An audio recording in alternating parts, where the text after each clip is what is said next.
ایک مرتبہ پھر آپ سب کو خوش آمدید کہتے ہیں روشنی میں. روشنی آپ دیکھ رہے ہیں عظمیٰ زیدی کے ساتھ, اور آج بات ہو رہی ہے پیشن گوئیوں کے حوالے سے اور توہم پرستی کے حوالے سے. ہاتھ دکھائے جاتے ہیں اور قسمتیں معلوم کی جاتی ہیں, وہ بھی ہاتھ دکھائے جاتے ہیں. بلکہ آج کل میں نے ایک وہ ٹیرو کارڈز کے حوالے سے بھی جہاں صاحبہ وہ سنا ہے کہ وہ کوئی خاتون. اچھا اب یہ دیکھیے ایک اور مزید, ایک تو آپ دین کے خلاف بات کر رہے ہیں, اوپر سے ایسے لوگوں کو پروموٹ کیا جا رہا ہے. آج کل مجھے کسی نے بتایا کراچی کے ایک بڑے پوش ایریا میں جو ہے وہ کوئی خاتون ہیں اور وہ غیر مسلم ہیں اور ان پر بڑا اعتقاد ہے. انہوں نے تو جی مجھے ایسا بتایا کارڈز دیکھ کے اور ایسا بتایا. یہ جو لوگ اپنی قسمت دکھانے جاتے ہیں چاہے وہ کارڈز کے ذریعے چاہے وہ پامسٹری کے ذریعے, لیکن جو ہے اس کی میں حیثیت معلوم کرنا چاہوں گی. لیکن اس وقت میں بہت شکریہ ادا کرتی ہوں کہ ہمارے ساتھ ٹیلی فون لائن پر ایک ماشاءاللہ ایک ایسی ہستی موجود ہیں جو خاص طور پر علم دین کے حوالے سے, فروغ علم دین کے حوالے سے بہت زیادہ ان کا کام ہے. شیخ الحدیث ماشاءاللہ ہمارے ساتھ اس وقت موجود ہیں.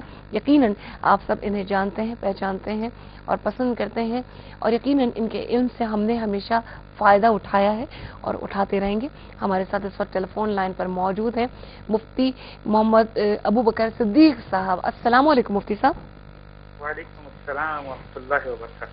مفتی صاحب آج پیشن گوئیوں کے حوالے سے پروگرام ہے.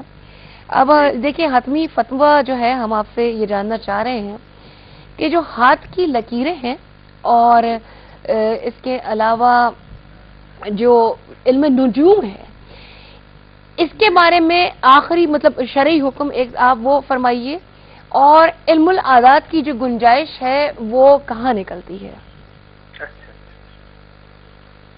بسم اللہ الرحمن الرحیم.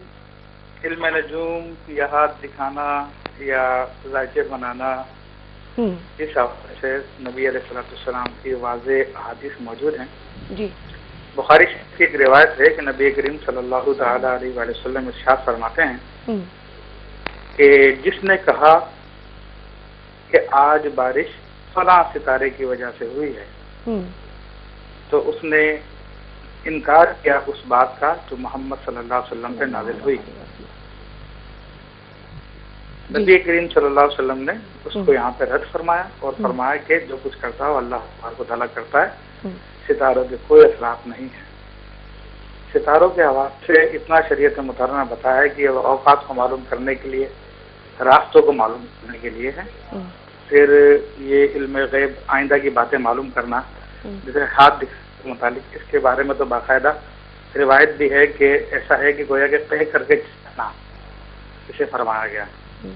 اور ایک روایت میں آیا کہ جو کسی غیب بتانے والے کے پاس آئے کہ آئندہ کیا ہوگا, کیسا رہے گا معاملہ, تو نبی علیہ الصلوۃ والسلام فرماتے ہیں من عطا کاہنن, ایک روایت میں رافن کا لفظ آیا کہ جو آئندہ کی باتیں بتائے تو صدق بما قال, اور جو کچھ وہ کہے اس کی تصدیق کرے, فقط کفر بما انذر محمد صلی اللہ علیہ وسلم, تو تحقیق اس نے کفر کیا اس بات کا جو محمد صلی اللہ علیہ وسلم پہ نازل ہوئی. اور پھر ایک روایت میں آیا کہ اس کے 40 دن کی نمازیں قبول نہیں ہوگی جیسے لوگوں کی تصدیق کرتا ہے. تو اس لیے علماء نے فرمایا کہ جو اس پہ یقین رکھتا ہے اس کا تو ایمان چلا جائے گا, اور جو یقین نہیں رکھتا مگر اس میں انٹرسٹ رکھتا ہے تو اس کے لیے ایسا کرنا حرام ہے, اس کے 40 دن کی نمازیں قبول نہیں ہوں گی. مفتی صاحب علم العادات کے حوالے سے بیان فرمائیے گا کہ کیا گنجائش ہے.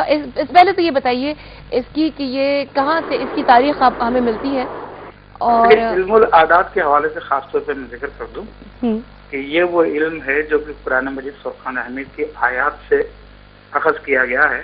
جب وہ نبی علیہ الصلوۃ والسلام پر اسلام میم نازل ہوئی تو علامہ قاضی بیضاوی اللہ علیہ نے شریف کو روایت کیا ہے جی کہ یہودی نبی علیہ الصلوۃ والسلام کے پاس آئے اور آ کر عرض کرنے لگے کہ آپ کی دین کی عمر تو 50 سال ہے صرف, ان کے اعداد نکالے. تو نبی کریم صلی اللہ علیہ وسلم نے پھر بتایا کہ بھائی مجھ پہ تو کاف یا عین صاد بھی نازل کیا گیا ہے, ہاں میم بھی نازل کیا گیا ہے, اور بھی دیگر حروف مقطعات بتائے. تو پھر وہ لوگ خاموش ہو گئے. تو یہ نبی علیہ السلام کی حدیث کریمہ سے علم العادات کا ثبوت تو ملتا ہے، لیکن اس کے ذریعے بھی غیب کی بات معلوم کرنا، یعنی آئندہ جو فیوچر میں ہونے والا ہے وہ تو اس کے ذریعے بھی نہیں معلوم ہو سکتا۔ البتہ پاسٹ کے متعلق کچھ معلوم کیا جا سکے تو وہ پھر ایک اندازے کی حیثیت رکھتا ہے۔ البتہ ان علوم میں جیسے علم جفر ہے، علم رمل ہے، تو یہ بہرحال روایت سے ثابت، کیونکہ علم جفر جو ہے وہ سیدنا علی کے مرتضیٰ رضی اللہ تعالیٰ عنہ سے ثابت ہے۔ اسی طرح علم رمل کے متعلق مسلم شریف کی حدیث ہے کہ اللہ کے نبی نے کچھ خطوط بنائے، اور اگر کسی کے خطوط ان خطوط کے مشابہ ہوں تو وہ ٹھیک ہے، اس کا حدیث کا مفہوم میں عرض کر رہا ہوں۔ جی جی، تو یہ رمل و جفر کے متعلق تو یہ روایت موجود ہے۔ علم عادات کے متعلق میں نے بتایا کہ صرف ماضی کے حوالے سے بات کی جا سکتی ہے، باقی جو ہے یقینی علوم تو یہ نہیں ہے، یہ علم عادات وغیرہ۔ ٹھیک ہے، بس رخصت اتنی ہی ہے لیکن اس پر تکیہ نہ کیا رہا ہے۔ جی بہت شکریہ ادا کرتی ہوں مفتی صاحب، آپ ہمارے ساتھ روشنی میں شریک ہوئے، بہت بہت شکریہ۔ ناظرین، اس وقت ہم بریک پر جا رہے ہیں، لیکن بریک سے واپسی پر یہ دیکھیے تمام حتمی فتوے بھی یا یہ تمام باتیں بھی آپ نے مفتی ابوبکر صدیق صاحب سے سن لی۔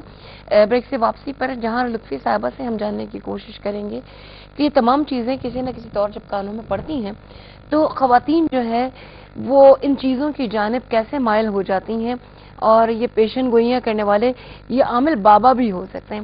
آپ اپنی تمام تر جو ہے وہ اثاثے جو ہے ان کے قدموں میں رکھ دیتی ہیں، اور وہ یہ بتا دیتے ہیں کہ تم ایسا کر دو گی تو تمہارا شوہر تمہارے پاس واپس آ جائے گا، تم ایسا کر دو گی تو تمہارے اولاد ہو جائے گی، تم ایسا کر دو گی۔ یہ تمام تر چیزیں یعنی مسائل کی بہتات اور تعلیم کی کمی، یہ تمام چیزیں جو ہے جب وہاں تک لے کر جاتی ہیں۔ اس چیز کو کیسے روکا جائے گا، یہ چیزیں ہم کنٹینیو کریں گے۔ پروین نظامی صاحبہ بھی ہمارے ساتھ ہیں، سو دیکھتے رہیے روشنی، کیونکہ روشنی سب کے لیے۔